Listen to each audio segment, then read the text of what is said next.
ma chère ambassadrice. Je suis content de te retrouver. Je suis sur le rond-point sur lequel je suis déjà venu faire quelques vidéos. Derrière moi, c'est le banyan. Cette espèce d'arbre dont les racines poussent à l'extérieur du sol. C'est un arbre qui est phénoménal, qui peut faire plusieurs vingtaines de mètres de circonférence. C'est impressionnant.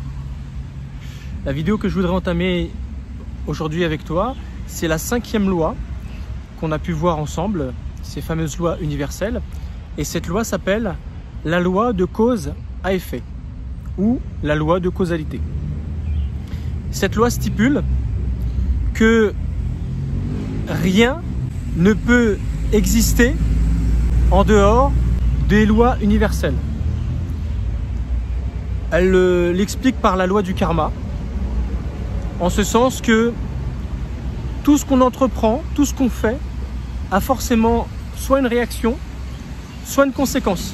On peut résumer cela par une phrase biblique qui dit que nous récoltons ce que nous semons, tout simplement. Donc si jamais je sème la méchanceté, je vais récolter, à ton avis, la méchanceté.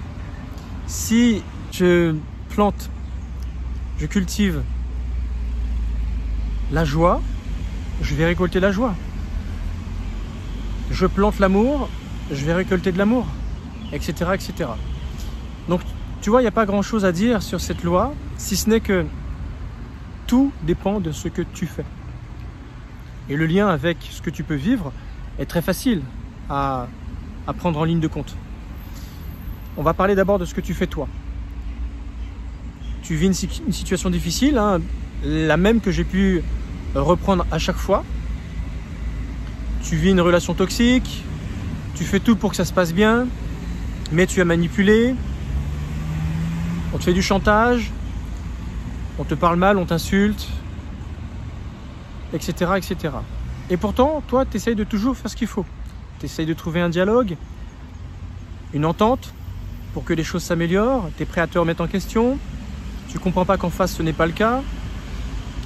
Tu as l'impression d'être une mauvaise personne. Tu te remets en question, tu essaies de t'améliorer, mais ce n'est pas le cas forcément en face. Tu as l'impression que c'est que de ta faute. Et là, tu te dis, non, je ne peux pas accepter une telle chose.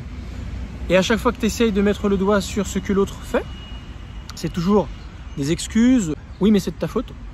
Et si j'ai fait ça, c'est parce que tu as fait ça. Ça ne sera jamais de sa faute tout simplement. Non, c'est toujours parce que, etc., etc. Alors ça peut être forcément désagréable. Et je peux comprendre que tu en aies assez, que tu en aies marre. Et que tu aimerais que les choses se passent autrement. Mais tu n'as pas le juste retour des efforts que toi tu fais. Et à côté de ça, la personne avec qui tu vis est une personne, voilà, qui est dure, qui ne te ménage pas, qui te ment, qui peut avoir une double vie.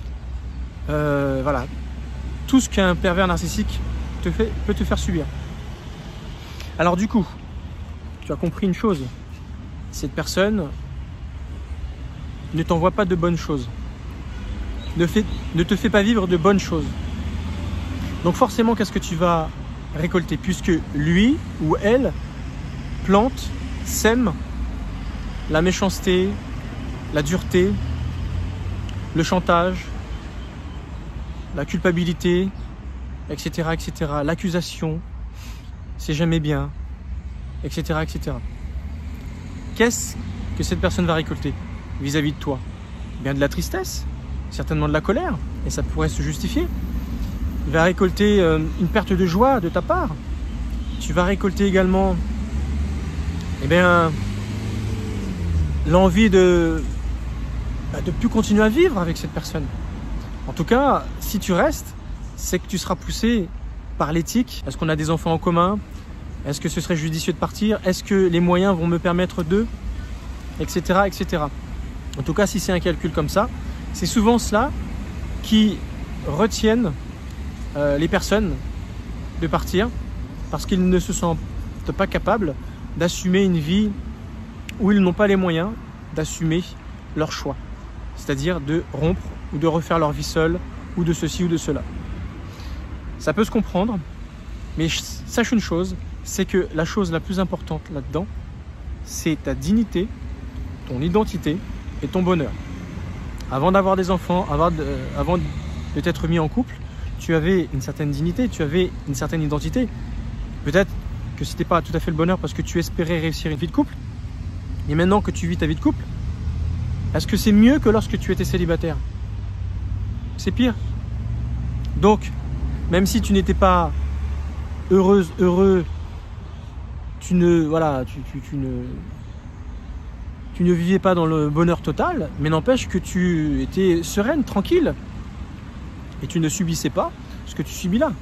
Donc, on dit souvent, hein, vaut mieux être seul que mal accompagné. Donc, vaut mieux être seul, vivre des choses dans la solitude, et c'est sûr, on préférait vivre ces choses avec quelqu'un, parce que c'est l'envie de partager, l'envie de vivre et de partager l'amour, et ça peut se comprendre.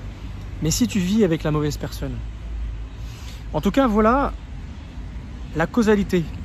Et ce qui risque de se passer, c'est que tu risques de perdre non seulement ta joie, ton envie de continuer de vivre avec cette personne, mais surtout tu risques de perdre ta santé.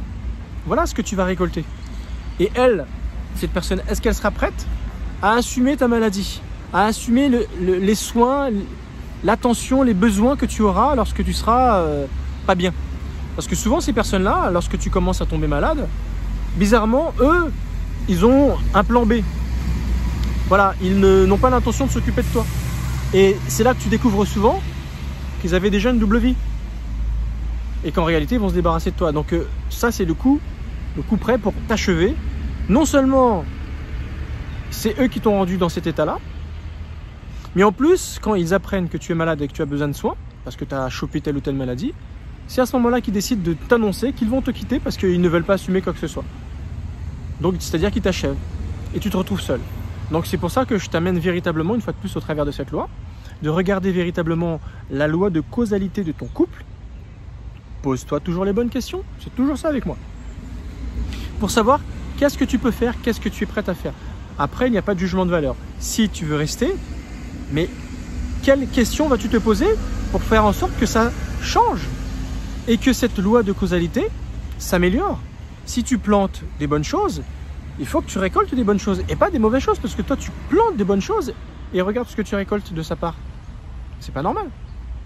Regarde ce que lui, il sème et regarde ce que toi tu lui donnes de bon. Tu vois qu'il y a un problème. Il y a franchement un problème. C'est pas logique.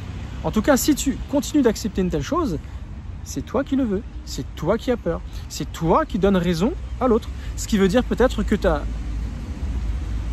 ton identité, ta dignité et ton bonheur n'est pas aussi important que cela. En tout cas, peut-être pas autant que cette personne qui t'a peut-être certainement bien lavé le cerveau, envoûté, enfin je sais pas quel terme il faut utiliser, pour que tu ne puisses pas mettre en considération tout ce dont tu as besoin et qui est important pour toi. Voilà ce que j'avais à te dire dans cette vidéo.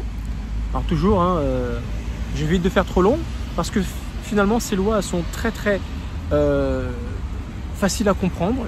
Et une fois que j'ai donné les tenants et les aboutissants, il n'y a plus qu'à mettre en place. Je te remercie de m'avoir suivi.